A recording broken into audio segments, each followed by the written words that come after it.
Hey everybody, we are now once again here in the channel and we have a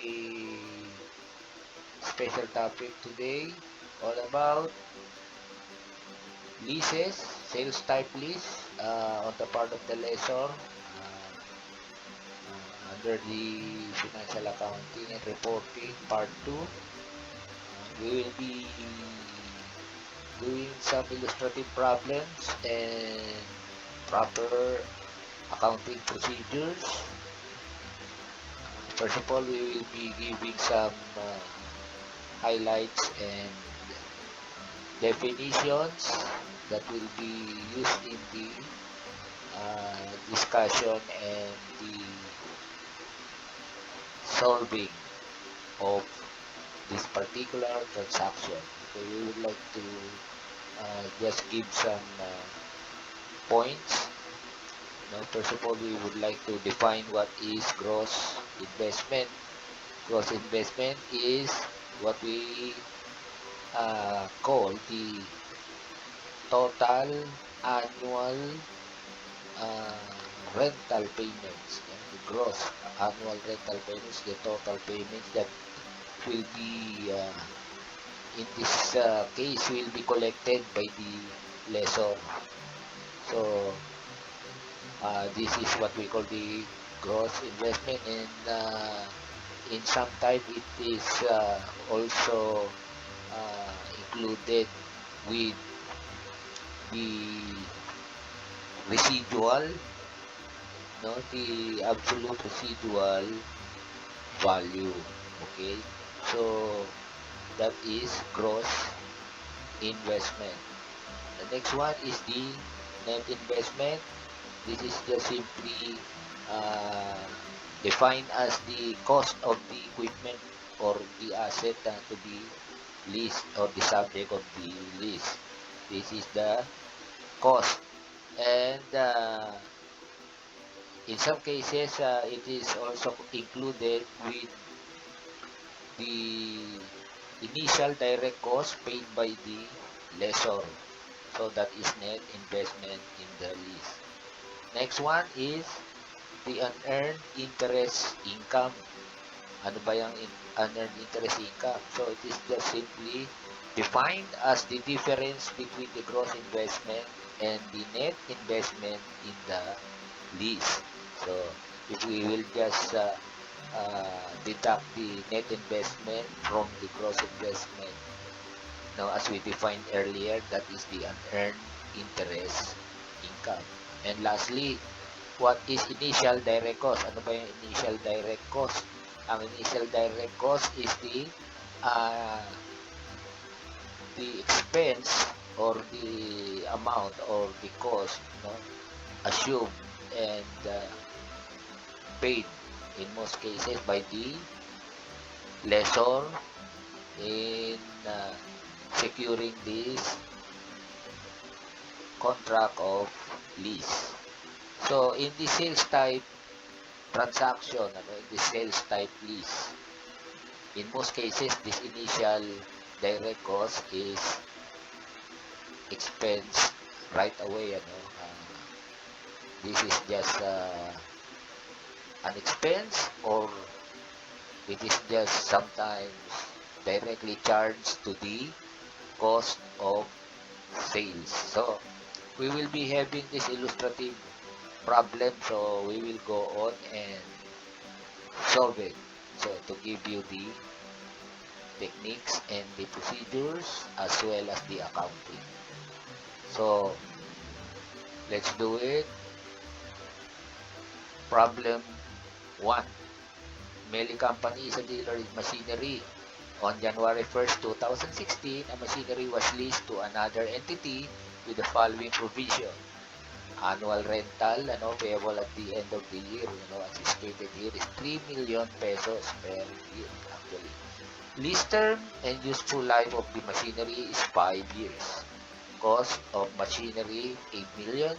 Residual value, which is guaranteed, 1 million pesos, and the implicit interest rate used by the lessor and the lessee is 12%. At the end of the lease term on December 31st, 2020, the machinery will be reverted, will revert to Meli, which is the lessor.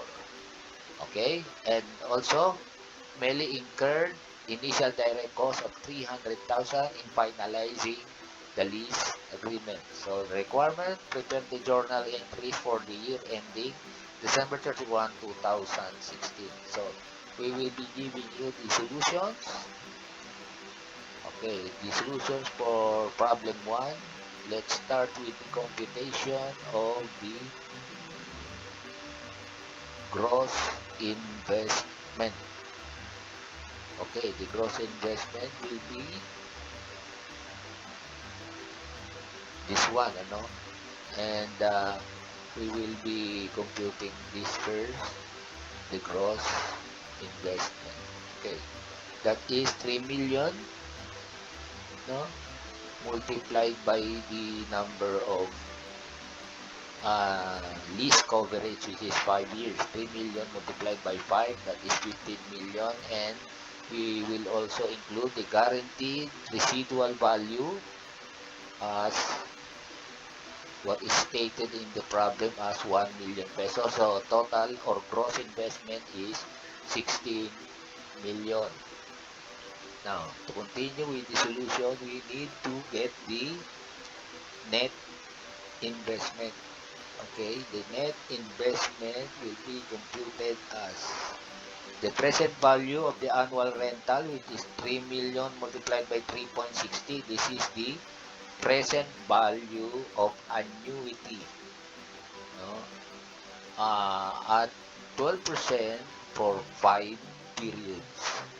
Again, this is the present value of annuity for 12%, no, in 5 periods. That is 3.60. You can see that in your present value table. The result is 10,800,000. That is the present value of annual rental. Okay, the present value of the guaranteed residual value is 1 million times 0.56743. That is the present value of 1, no, at 12% for 5 periods. That is amounting to 570,000.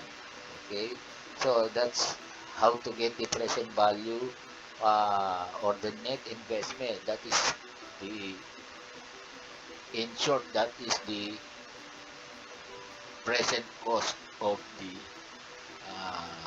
asset subject to lease. So the difference between the gross investment and the present value of the net investment, that is going to be the earned interest income, 4,630,000. Okay, so to continue with the solution, we have to get the, okay, this is just the summary of our computation. That is the gross investment less the present value of the investment or the net investment. The unearned income is 4,630,000. So I will just show you the table on this particular case. So it will show it all. So the present value or the carrying value of the sale, or this is a sales type lease. So this is in substance is a sale transaction, no? So the present value or the net investment, it is the equivalent to its asset cost is 11,370,000. Okay, and for the first year, we have the amortization. This is the effective interest basing on the carrying amount, 1,364,400. 100 after the payment of 3 million, the annual lease payment.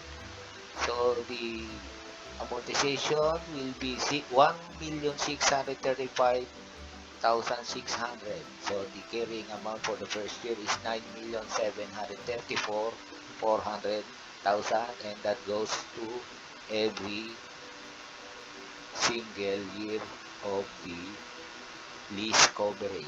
So that's going to be the amortization table.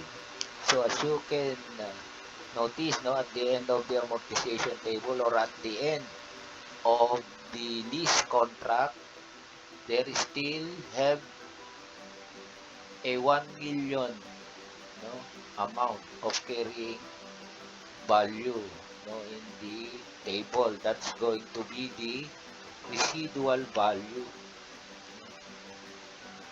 to be reverted.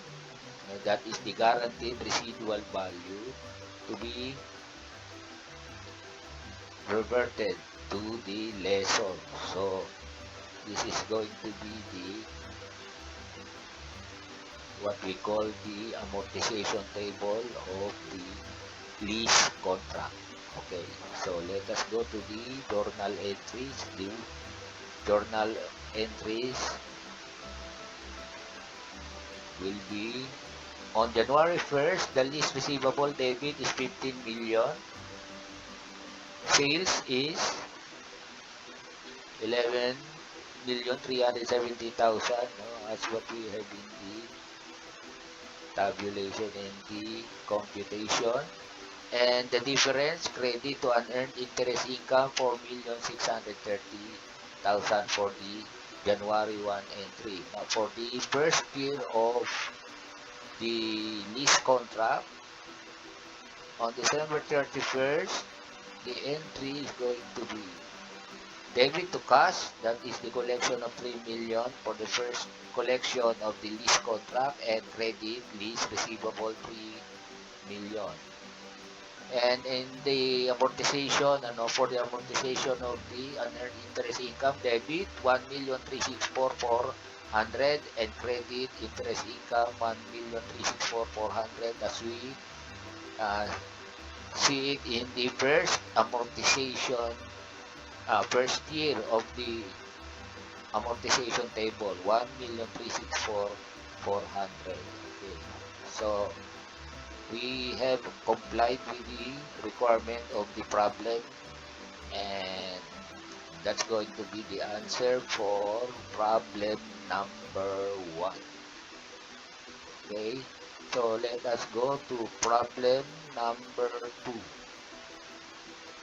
Problem number 2 reads, when company entered into a finance lease on January 1st, 2016, a third party guaranteed the residual value of the asset under the lease term estimated to be 1,200,000 on January 1st, 2021, which is the end of the lease term. Annual lease payments are 1 million due each December 31st, beginning December 31, 2016. The last payment is due December 31, 2020. The remaining useful life of the asset was 6 years at the commencement of the lease.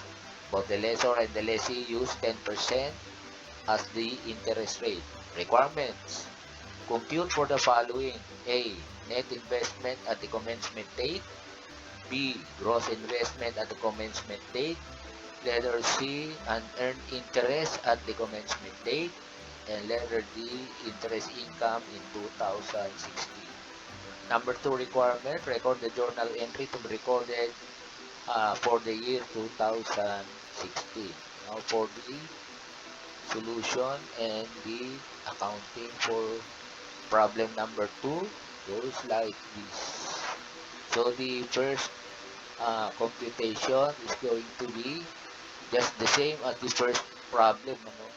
Gross rental, that is 1 million multiplied by number of lease contract, 5 years. So 1 million multiplied by 5 is 5 million, and the guaranteed residual value, the absolute residual value, which is 1,200,000. So the lease receivable, which is the gross investment, amounts to 6,200,000. That's going to be the gross investment. So yan ang magiging total ng gross investment natin. So for the second one, kukompute rin natin ang present value ng gross rentals, which is 1 million multiplied by the present value of annuity, for the interest rate. The interest rate being used in the problem is 10%, 10%. So for 5 periods, the present value of annuity is 3.79079. Okay, so the amount is 3,790,790. Okay, and also we will include the present value of the guaranteed residual value, that is 1,200,000 multiplied by the present value of 1. Again, for 5 periods at 10%. So the amount is 745,105.32. So the total of the present value or the net investment is 4,535,895.32, which is the net investment. Again, that's going to be the procedure para makaproceed tayo sa ating accounting for this lease or sales type lease contract. So nakuha na natin ang gross investment, 6,200,000, at nakuha na rin natin ang net investment. Again, ito ay present value of gross rental at present value na gross, guaranteed residual value. Okay? So, ang ating continuation will go as this, again, binigyan natin siya ng summary. The lease receivable, okay, lease, the present value, deducted, and the difference is the unearned interest income. So, with that, tatlo na ang ating na-produce, basing dun sa requirement niya, the gross investment, the net investment, and the unearned interest income on the part of the lessor. So we will go on with the journal entries. Okay, so it's going to be debit to lease receivable 6,200,000. Okay, this is sort of a sale, kaya this is going to be a credit to sale. Most probably that is 4,535,895.32, and the difference is unearned income of 1,664,104.68. That's going to be the entry in January 1st. For the December 31 entry, so first collection of the lease contract, that is 1 million debit cash and credit lease receivable, and the amortization of interest income, that's going to be debit to unearned interest income for 589.53, and credit to interest income for 589.53. Again, how to get this interest income, that is the carrying amount as of December 31st on that particular year, 2016, multiplied by the effective rate of interest, which is 10%. So, let's see if we have completed the requirement. Meron tayong net investment, even, may gross investment, may unearned interest, and interest income. Again, meron na tayo dito gross, net, unearned, and the interest income. Okay, so that is just the short demonstration of this lease, sales type lease for the part of the lesson. So I hope you are able to get something out of this, and this is going to be a big help to the accounting students, accounting students, and aspirants for the CPA board. So as I always say, keep safe, and share, like, subscribe to our channel, and see you in the next video. Bye for now.